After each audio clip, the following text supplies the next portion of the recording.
Good morning! Welcome back for today's video. Sa kakanood ko po pala ng mga vlogger dito sa Canada, napabanggit nila yung Disney Princess at saka Hampas Lupa sa Canada. Parang best combo para sa akin yun. Magwo-walking-walking na naman po kami ni Josawa for today's vlog. Kaya ayan, pupunta ulit tayo ng downtown at dadaan kami sa may post office. O tinan mo, kala mo model-model lang ang peg. Hindi ka ba gaganahang mag-vlog-vlog niyan kung may supportive kang asawa sa likod mo na magbibideo sa'yo? Wow!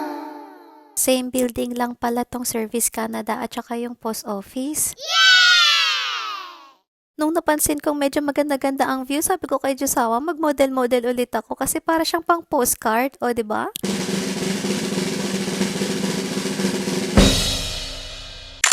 Medyo nahiya ako ng konti dyan, pero tingnan mo mga ante, iisa pa ako dyan. Tingnan nyo, iisa pa akong magmo-model-model dyan kasi nag-hi sa akin yung Canadian.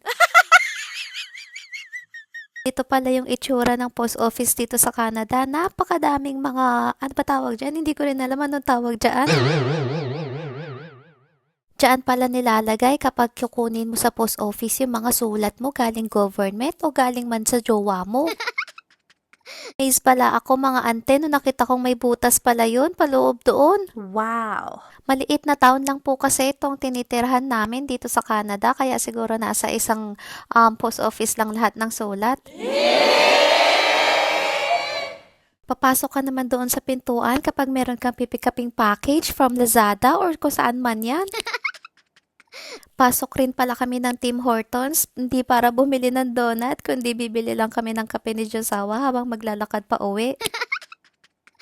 Hilig pala namin yung dark roast na flavor ng coffee, and then double-double naman ang tawag kapag 2 creamer and 2 sugar. Triple-triple naman kung gusto mong 3 creamer and then 3 sugar.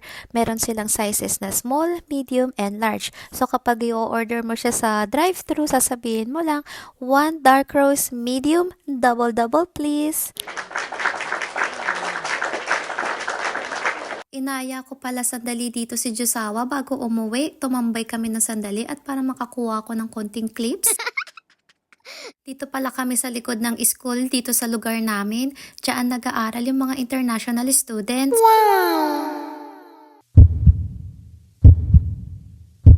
Maglalambingan muna ho kami sandali.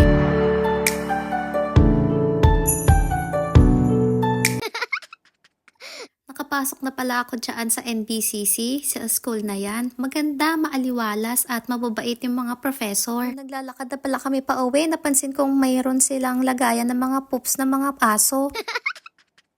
Parang tao rin po kasi ang treatment ng mga Canadian dito pagdating sa mga hayop, lalo na sa mga aso nila at pusa. Napagkasundo ko pala kay CJ sa school, nag-aya na naman siyang magpunta ng park. Sabi ko sa kanya mga ante, mag-diet-diet na kasi siya para malagpasan na niya yung gusto niyang matapos dun. Gusto palang subukan ni CJ na nakatayo habang ginagamit yung, ewan ko anong tawag dyan, parang monkey-monkey bar ata yan. Naya ko na rin siyang umuwi para gamitin ulit yung saranggolang binili namin sa Dollarama. Maganda rin kasi yung weather ngayon, mahangin-hangin, kaya saktong-sakto makapagpalipad kami ng saranggola. Tuwan-tuwa nga yan si CJ nung napalipad na niya ng mataas yung saranggola. So, I'm so proud of her. Para pagtanda niya, meron kaming babalikan na memories na nakapagpalipad siya ng saranggola when she was 8. Manang-mana sa akin to Gustong-gustong binabalikan yung mga good memories. Namulaklak na pala to. Is it...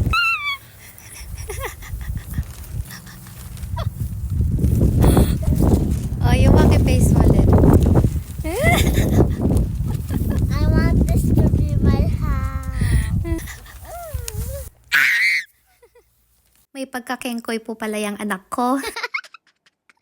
Sa lakas ng hangin pala mga ante, nasira yung saranggola. Nag-aya pala to si Josawan dumaan ng Dollarama kasi may bibilhin po siya.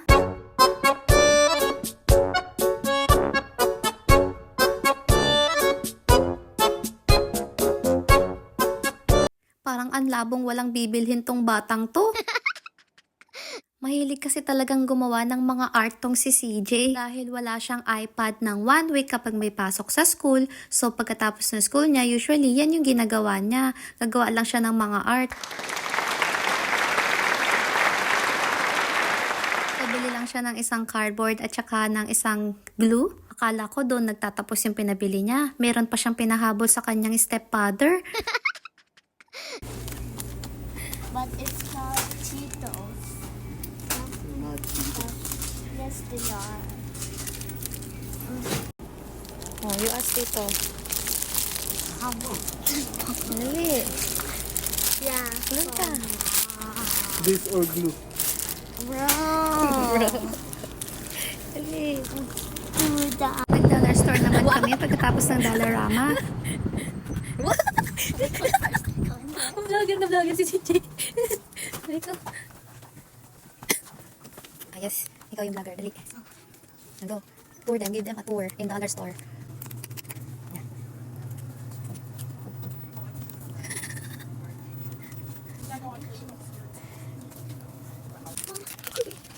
Oh, is this for education or this for display? I don't know. Oh my God, it's so big. Lang po mga ante. Thank you for watching po ulit sa aming vlog for today. Hope to see you on the next one.